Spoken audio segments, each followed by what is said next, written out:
Dans cette vidéo, je vais vous donner 5 conseils pour vous améliorer aux fléchettes. La plupart des conseils viennent d'un joueur professionnel.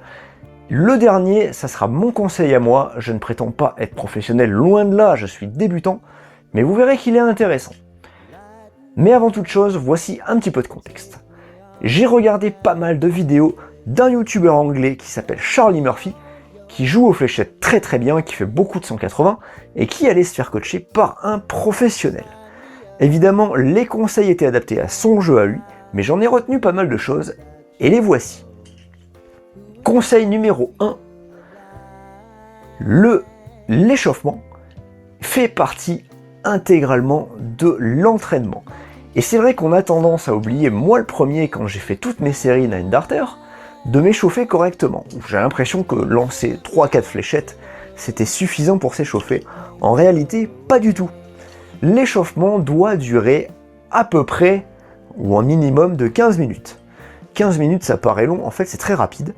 Et donc, il consiste tout simplement à lancer des fléchettes dans la cible. Au début, en tout cas, on les lance un peu comme ça. Et je vous rassure, on va pas faire les 15 minutes d'échauffement. Je l'ai déjà fait juste avant pour pouvoir être prêt à vous expliquer. Donc, on commence à jeter nos fléchettes dans la cible. Oh, celle-là était très molle. Voilà. C'est pas grave si on fait des flèches en cloche. Le but est tout simplement d'échauffer le bras. Et petit à petit, on va commencer à viser des zones. Alors, je me le dis tout fort, dans ma tête, je vise le 18. Ensuite, je vais viser le 16. Et puis là, je vais viser le 9. Voilà. C'est plutôt pas mal, en plus. Donc, on voit que je me suis échauffé un peu avant, puisque je n'y arrivais pas à tous les coups. Je continue. On va viser le 15. Alors, on se place un peu à l'arrache, c'est pas très grave. On vise le 15, voilà. Le 20, tiens, le 20, il est là-bas. Et, je sais pas, le 8. Voilà, c'est raté, mais c'est pas très grave, c'est pas très loin. Le but, c'est que petit à petit, on va commencer à rentrer dans le geste. Donc on va commencer à mieux aligner notre corps, on continue, on vise un peu au pif, on continue, et petit à petit, on rentre dans le bon geste. On va y venir sur le geste, puisque le geste est notre deuxième conseil, et on y vient. L'alignement de l'épaule est donc le deuxième conseil que je vous donne après l'échauffement, que le joueur professionnel vous donne et que j'ai compris. Attention, c'est pas moi qui vous le donne. Je sais pas cette prétention-là, je débute. L'alignement de l'épaule. Donc, de ce que j'ai compris, l'alignement de l'épaule, déjà, il dépend de chacun, hein, puisque ça dépend de l'amplitude de l'épaule que vous allez avoir. Moi, mon épaule, elle est plutôt rentrée vers l'intérieur, donc je vais avoir besoin de plus me tourner vers la cible. Certains auront l'épaule un peu plus ouverte, ils auront peut-être moins cette difficulté. Là, pour le coup, c'est propre à chacun, mais pour les débutants, je pense que ce conseil peut s'appliquer à beaucoup de monde. Luke Humphries, par exemple, il reste quand même assez de face. Il a la main très cool, c'est son surnom, c'est Cool Hand. Il a la main très cool, et il joue. Et ça, voilà, là, j'essaie de viser le 20, alors j'ai un peu de mal, et j'imagine que je fais pas le bon geste. Mais c'est pas le mien. Mon conseil, en tout cas celui de ce professionnel, c'est d'arriver déjà à tourner un petit peu l'épaule en direction de la cible. Parce que si on est droit, si on reste droit, quand on va vouloir jeter, le bras naturellement va se tordre un petit peu, vous voyez. Si je me tourne, le bras est aligné, je peux pointer la cible. Si je me mets de face, le bras devient latéral. Donc le mouvement de lancer va avoir un mouvement latéral. Et là, on ne le maîtrisera pas. Alors que de droit, on n'aura pas ce mouvement latéral. Donc ça, c'est le conseil, l'alignement de l'épaule. Donc maintenant, si on s'applique, on met notre bras, regardez, si je suis tourné là, mon bras là, il n'est pas en alignement avec mon corps. Si je me tourne, j'ouvre l'épaule, et là, je suis en alignement. Alors que là, j'ai du mal à le faire. Donc je me tourne, le bras pointé vers le centre de la cible, je me place, et là, je peux ouvrir le bras et viser la case que je souhaite viser.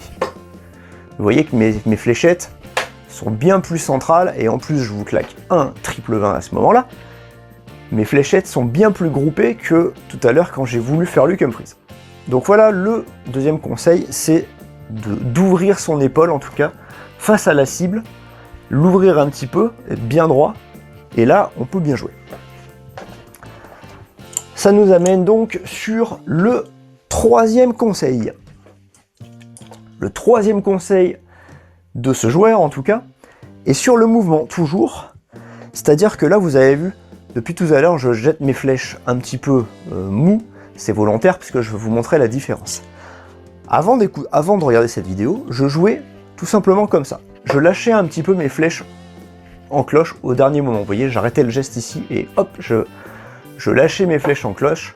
Et du coup, ça partait un petit peu partout. J'arrive quand même à toucher le 20, mais ça part partout. Notamment toucher le 12, quand on vise le 20, c'est signe qu'on ne maîtrise pas vraiment sa direction. Donc le mouvement, le bon mouvement, une fois qu'on a aligné l'épaule, est de claquer le coude. Et il expliquait que si vous vous entraînez pendant des heures sans avoir mal au coude, c'est que l'entraînement n'est pas bon. Si tu joues 1 heure en faisant le bon geste, au bout d'un moment on a mal au coude. Donc, claquer le coude, c'est le bon geste. On se place, on ouvre l'épaule, on se place, et là, on va faire un mouvement sec. Tac. Alors, il y a une chose qu'il explique, c'est que, vous voyez, j'essaie de claquer mon coude, et mes fléchettes sont à peu près groupées. Il y a une chose qu'il explique, c'est que on va modifier notre geste, puisqu'on est habitué, en tant que débutant, de jeter nos fléchettes un petit peu n'importe comment. Vous voyez, là, si je le refais, voilà, en plus c'est pire, je maîtrise pas du tout ce que je suis en train de faire, je tire tout à côté. C'est pas centré, c'est pas du tout groupé, ça part en dehors de la cible, c'est pas normal. Le fait d'appliquer le bon geste va nous demander de modifier un petit peu notre geste. Donc au début, ça va être plus difficile. Mais en tant que débutant, je trouve du coup que c'est un peu plus facile. Parce que vous avez vu que tout à l'heure, j'ai appliqué, il y a 2 secondes, j'ai fait n'importe quoi. Si j'applique le bon geste, c'est un petit peu mieux. Vous êtes habitués, ceux qui pratiquent depuis 1 an, c'est à peu près ce qui se passe. Le truc, c'est que, à force de répéter le bon geste, petit à petit, le corps va s'habituer, la mémoire du geste va s'habituer, et petit à petit, on va arriver de plus en plus à viser la bonne case au bon endroit. Donc ça, c'était le 3e conseil. 4e. Le 4e conseil, il est donc sur l'accompagnement du geste. On a vu qu'il fallait aligner l'épaule. On a vu qu'il fallait claquer le coude pour donner de la vitesse à la fléchette. Maintenant, il va falloir l'accompagner jusqu'au bout. Vous voyez le mouvement que je fais là avec mes mains? Au moment de la lâcher, on tend les doigts, jusqu'au bout des doigts. C'est un peu comme au tennis. Au tennis, quand on frappe la balle, au moment où on frappe la balle, au lieu de juste la faire rebondir, on accompagne la balle jusqu'au bout. Et bien là, c'est pareil. Au moment où on va lâcher notre fléchette, je me mets sur le côté, au lieu de la lâcher là, on va tendre le bras. Et jusqu'à tendre les doigts quand on va la lâcher. Je vous montre un petit peu. Alors, ça va tirer n'importe où, vous inquiétez pas. C'est normal, je commence à appliquer les conseils, donc ça va mettre un peu de temps à se mettre en place. Au moment où je vais tirer, je suis aligné, mon bras est tendu. Je claque le coude et je tends les doigts. Donc là, je me place. Tac. C'est dur, franchement c'est dur. Mais petit à petit, on sent quand même que les fléchettes sont mieux placées. Il y a du progrès et vous voyez que je fais même un 60 points. Moi qui suis habitué de faire des 26 points à chaque lancer. Regardez, hop, on refait une fois. Alors là évidemment ça part dans le 18, donc là c'est pas maîtrisé. Mais c'est groupé. Voilà, bah finalement j'ai fait que des 18. Mais c'est plutôt groupé, vous avez vu qu'il y a un triple 18, il y a un 1 quand même. Il y a quand même un 1, mais c'est plutôt groupé. Donc voilà, son conseil, on met l'épaule droite. On claque le coude et on tend les doigts jusqu'au bout. Je retente mon triple 18 de tout à l'heure. Aïe aïe aïe, dommage. Voilà, vous voyez, c'est beaucoup plus centré. Même s'il y en a une qui a dévié un petit peu dans le 4, c'est quand même beaucoup plus centré. Donc ça, c'était les 4 conseils de ce professionnel. Et j'en ai un 5e. Et ce 5e, c'est le mien. il a évidemment aucune valeur par rapport au conseil d'un professionnel, mais je pense qu'il est pas mal. Mon conseil à moi, c'est de ne pas hésiter à essayer de vous pencher vers la cible. Parce que si vous vous mettez tout simplement droit, on voit la cible normalement. Si vous vous penchez, et bien vraiment, pour de vrai, la cible devient vraiment assez grosse. On la voit quand même vachement bien. et je trouve que c'est plus facile. En fait, c'est facile, il y a 2,37 m entre la cible et le bout de la planche.